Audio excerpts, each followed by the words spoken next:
At this time, I have the honor to present to you the moral leader of our nation. I have the pleasure to present to you Dr. Martin Luther King, Jr.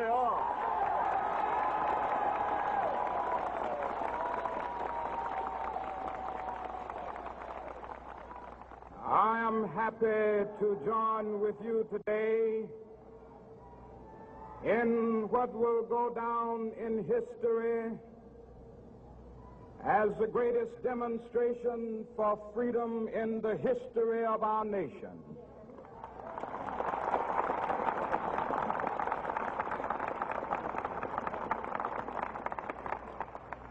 Five score years ago,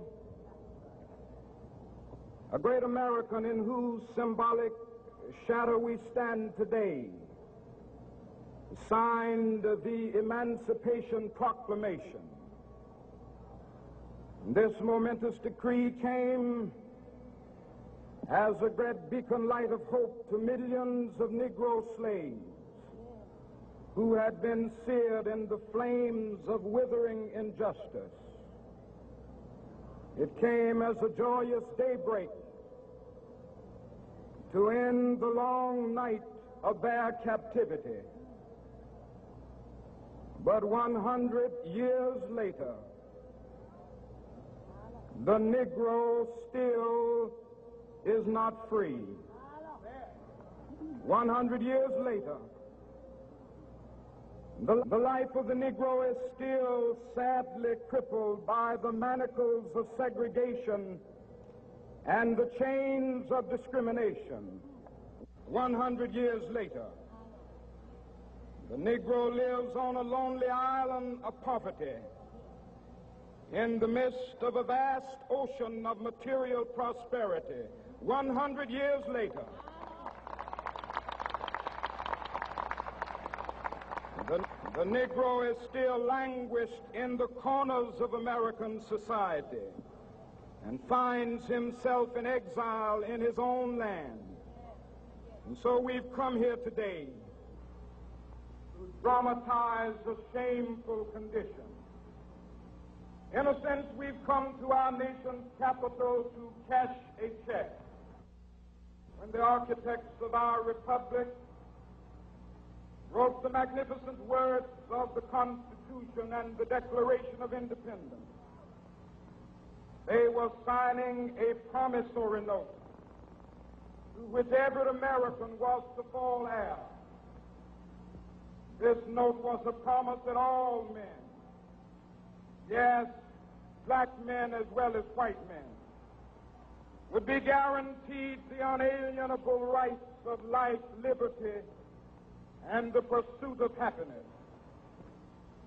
It is obvious today that America has defaulted on this promissory note insofar as her citizens of color are concerned. Instead of honoring this sacred obligation, America has given the Negro people a bad check, a check which has come back marked insufficient funds.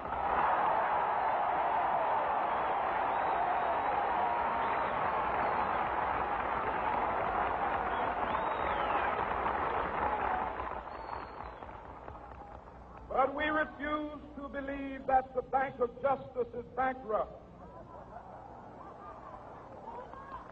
We refuse to believe that there are insufficient funds in the great vaults of opportunity of this nation. So we've come to cash this check, a check that will give us upon demand the riches of freedom and the security of justice.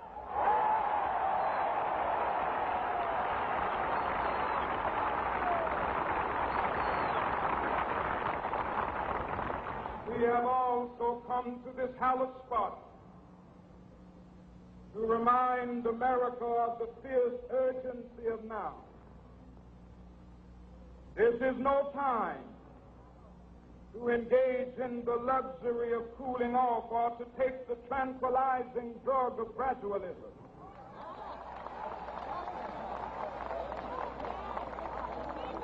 Now is the time to make real the promises of democracy. Now is the time to rise from the dark and desolate valley of segregation to the sunlit path of racial justice. Now is the time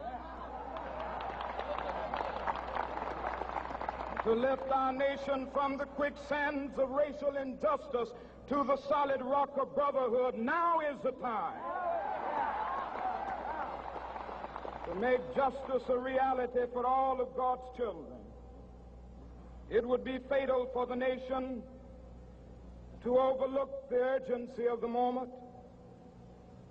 This sweltering summit of the Negro's legitimate discontent will not pass until that is an invigorating autumn of freedom and equality. 1963 is not an end, but a beginning. Those who hope that the Negro needed to blow off steam and will now be content will have a rude awakening if the nation returns to business as usual.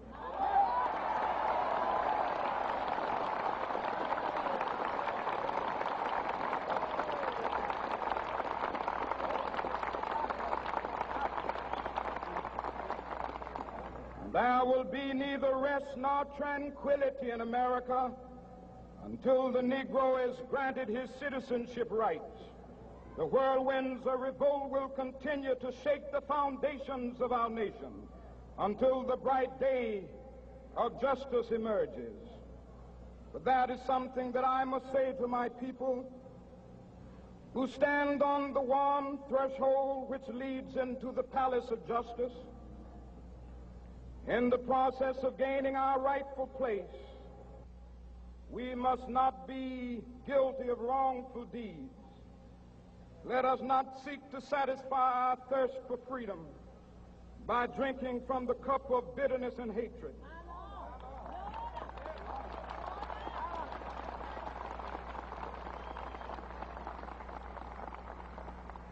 We must forever conduct our struggle on the high plane of dignity and discipline. We must not allow our creative protests to degenerate into physical violence. Again and again, we must rise to the majestic heights of meeting physical force with soul force. The marvelous new militancy which has engulfed the Negro community must not lead us to a distrust of all white people. For many of our white brothers, as evidenced by their presence here today, have come to realize that their destiny is tied up with our destiny.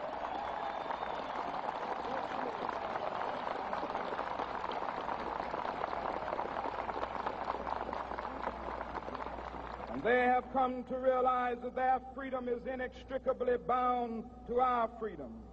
We cannot walk alone.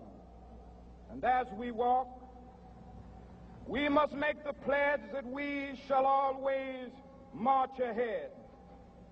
We cannot turn back. There are those who are asking the devotees of civil rights, when will you be satisfied? We can never be satisfied as long as the Negro is the victim of the unspeakable horrors of police brutality. We can never be satisfied as long as our bodies, heavy with the fatigue of travel, cannot gain lodging in the motels of the highways and the hotels of the cities.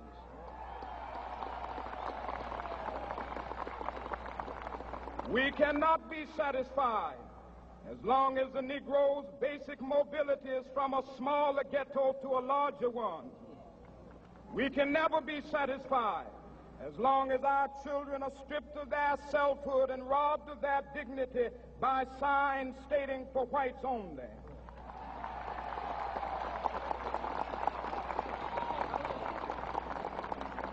We cannot be satisfied as long as a Negro in Mississippi cannot vote and a Negro in New York believes he has nothing for which to vote.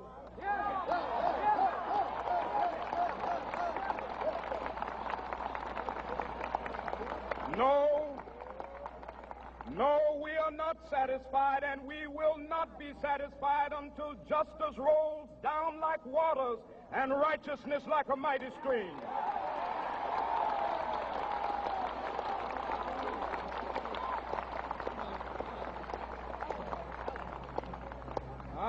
not unmindful that some of you have come here out of great trials and tribulations.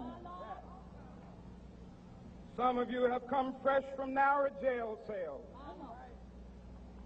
Some of you have come from areas where your quest for freedom left you battered by the storms of persecution and staggered by the winds of police brutality. You have been the veterans of creative suffering. Continue to work with the faith that unearned suffering is redemptive. Go back to Mississippi. Go back to Alabama. Go back to South Carolina. Go back to Georgia. Go back to Louisiana. Go back to the slums and ghettos of our northern cities. Knowing that somehow this situation can and will be changed. Let us not wallow in the valley of despair. I say to you today, my friend,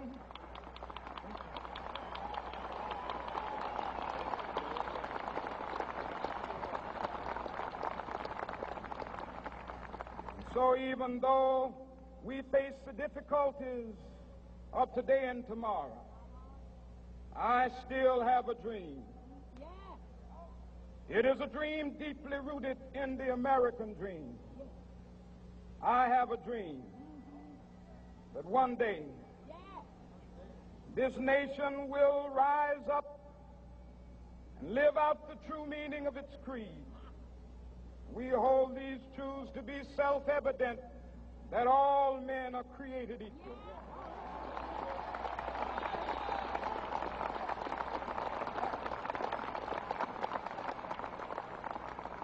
I have a dream that one day on the red hills of Georgia, the sons of former slaves and the sons of former slave owners will be able to sit down together at the table of brotherhood.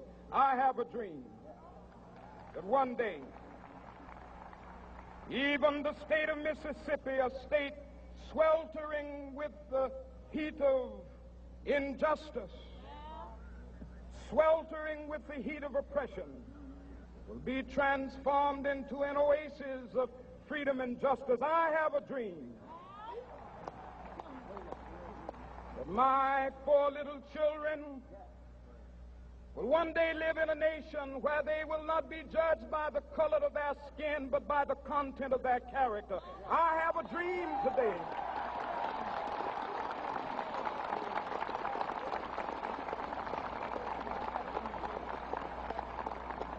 I have a dream that one day down in Alabama, with its vicious racists, with its governor having his lips dripping with the words of interposition and nullification, one day right there in Alabama, little black boys and black girls will be able to join hands with little white boys and white girls as sisters and brothers. I have a dream today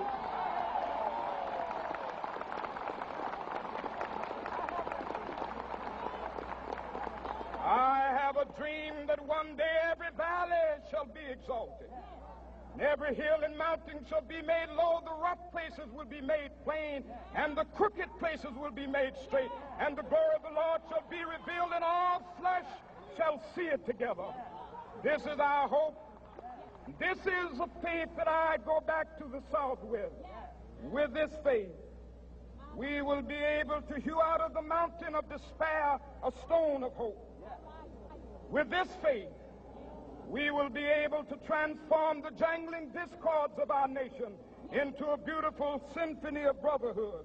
With this faith, we will be able to work together, to pray together, to struggle together, to go to jail together, to stand up for freedom together, knowing that we will be free one day. This will be the day. This will be the day when all of God's children will be able to sing with new meaning, "My country, 'tis of thee. Sweet land of liberty, of thee I sing. Land where my fathers died, land of the pilgrim's pride. From every mountainside, Let freedom ring. And if America is to be a great nation, this must become true.